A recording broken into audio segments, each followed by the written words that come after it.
In 2017, my family and I decided it was time to take our first vacation in over a decade.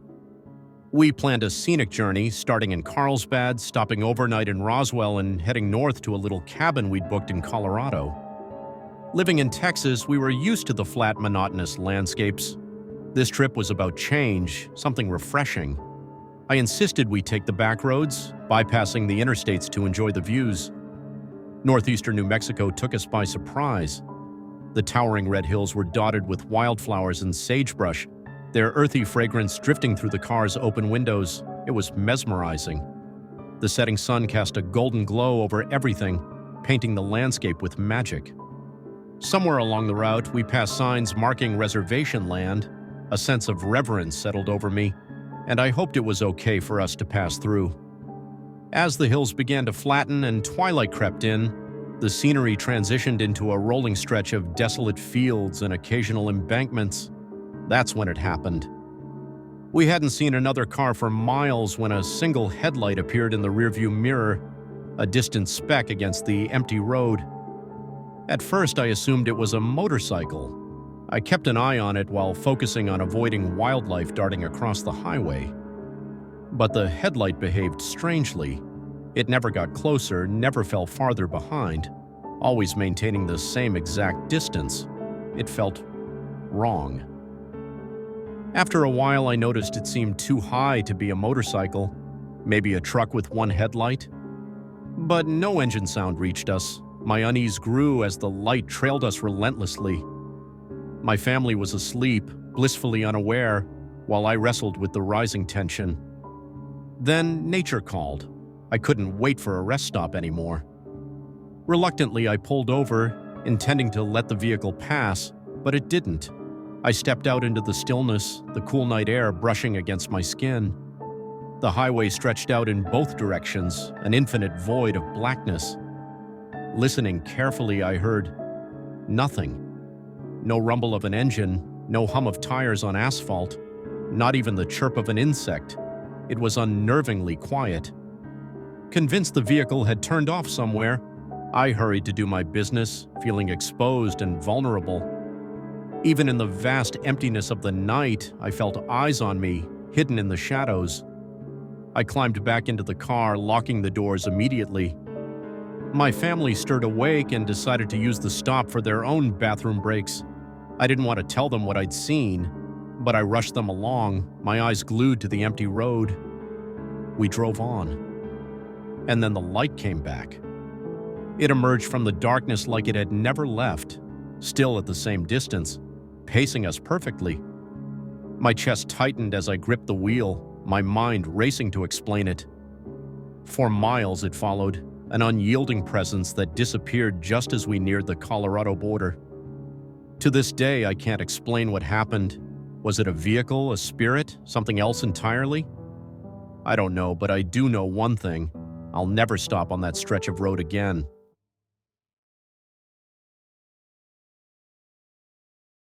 My family has deep roots in New Mexico, and my grandmother often shared stories of her childhood there. She grew up in Grant County, surrounded by rugged landscapes and stories that felt like they belonged to the land itself. But there was one tale she told me in my early 20s that has haunted me ever since.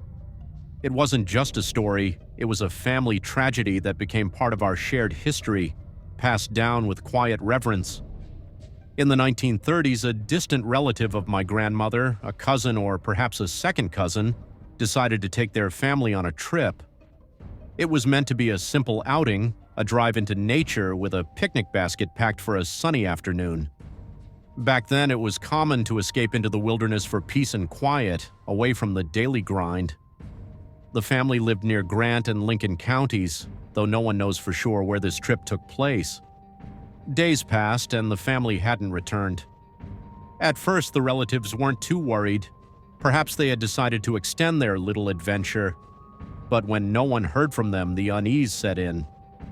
The sheriff was contacted and search parties were organized to comb through the rugged terrain, hoping to find any trace of them. Eventually, their car was discovered abandoned on a lonely stretch of road deep in the wilderness. It stood still and silent, as though waiting for someone who would never return. There was no sign of the family nearby, and the eerie stillness of the scene unsettled the searchers. They fanned out into the surrounding area, calling out names and praying for answers. Then they found them. The bodies of the family were discovered not far from the car, brutally hacked to death. An axe was the weapon, a grim reminder of the unimaginable violence that had taken place. The searchers were horrified at the scene, the sheer ferocity of the act leaving no room for doubt. This was not an accident or a robbery gone wrong. This was murder, cold and calculated. But amid the horror, there was something unexpected. A single child from the family had survived. The child had been left alone in the wilderness, surrounded by the lifeless bodies of their loved ones. The scene must have been unbearable for someone so young, yet they had somehow endured. The killer, for reasons no one could ever understand, had spared the child. Was it pity, a twisted sense of mercy, or something darker? No one could say. The surviving child was taken in by relatives who did their best to shield them from the weight of what had happened. But the trauma hung heavy. The child never spoke of the event. Perhaps they were too young to remember, or perhaps they remembered it all too well. The mystery of what they witnessed that day became an unspoken shadow in our family's history. As the years passed, the identity of the killer remained a mystery. No suspects were ever found, and no motive was uncovered. Why did this happen? Why that family? And why leave the child alive? These questions lingered, unanswered, leaving the story to grow into legend. My grandmother would tell the story with a faraway look in her eyes, her voice tinged with sorrow and fear. It wasn't just the violence of the act that haunted her, it was the questions. The thought that someone capable of such horror had walked the same land, breathed the same air, and could strike again at any moment. To this day, the answers remain buried, like the family itself, in the New Mexico soil. The land holds its secrets tightly, and the echoes of that ill-fated picnic still reverberate through our family. I often think of the child, wondering how they carried on. Did they ever find peace? Or did the shadows of that day follow them wherever they went? And I wonder too, what would drive someone to such an act? Was it madness, hatred, or something else entirely? Whatever the truth may be, it's a reminder of how quickly joy can turn to tragedy and how some stories are destined to remain unanswered. This tale has become a part of our family's legacy, a chilling reminder that even in the beauty of nature, danger can lurk unseen, waiting for the right moment to strike.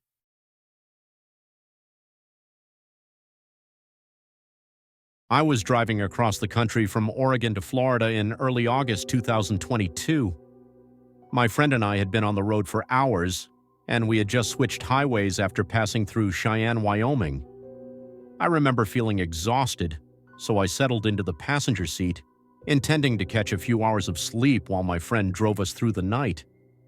The plan was to get some rest and then take over once we reached Colorado. Somewhere near Fort Collins, Colorado, I woke up to the sound of my friend mumbling as we swapped seats. He seemed off, sweaty, his eyes wide open with fatigue, and he kept muttering something about dead headless dogs along the road for the past 40 miles. I didn't think much of it at first, chalking it up to exhaustion and the long stretch of driving. "You must be hallucinating," I said, trying to lighten the mood. I thought maybe he was just seeing things due to the fatigue, but as I took the wheel and started driving, I quickly realized just how wrong I was. At first, I noticed a few scattered carcasses along the side of the highway, dogs, their bodies mangled and their heads missing. I dismissed it as a weird coincidence, but then it started happening again and again. Dead dogs, all kinds of breeds, from tiny Chihuahuas to large Dobermans, lay lifeless along the freeway, their bodies devoid of heads, and their severed heads carelessly discarded nearby. The road stretched on for miles and miles, and I couldn't escape the horrific sight. For about 50 miles, the trail of decapitated dogs continued without pause. Every few hundred feet, there would be another mutilated animal, and I found myself driving slower and slower as the reality of what I was seeing sank in. I wanted to believe it was some kind of strange nightmare, but the grotesque scene persisted.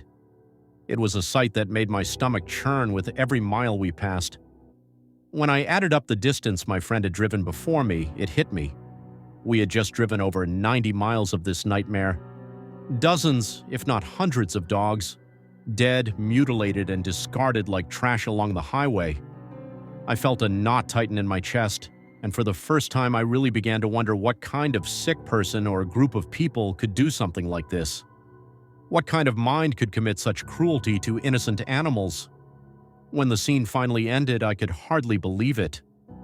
I pulled over at the next exit with a few other cars parked nearby and rushed into the bathroom. I barely made it to the toilet before I vomited.